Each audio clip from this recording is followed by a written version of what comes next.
Hey Mum, where are my books? My mother stared at me. She looked tired as she walked in with groceries. Hello to you too, Nina. I crossed my arms over my chest. We stared at one another before she sighed. In the trunk. I pushed past her, running to our SUV. The trunk was still open and there were several bags left. I searched through the bags but found nothing but groceries. In the back, I found one book. A little black book, no art cover, no title, no author. I was filled with disappointment as I walked back to the house. I passed my mother on the way and just glared at her. Could you get me a Band-Aid? I ignored her and walked to my room, anger fueling me.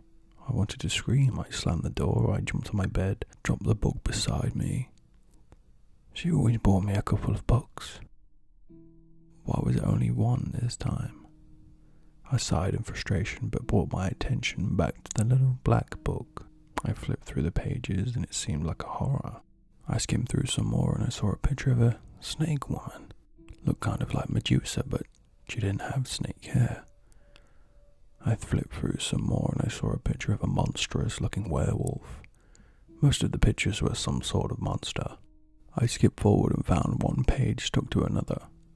I pulled it apart and it looked like a dark red fingerprint right in the middle of the page with a description of the Faceless Maiden. I curiously touched it and rubbed downwards. It smeared easily and I brought it back up to my nose with a quick whiff. Iron. The page that was stuck to the picture of the woman with no face. She had a colonial dress and in one of her hands she had a kitchen knife. Her face was completely smoothed over as if someone had just erased her face. She was red from the...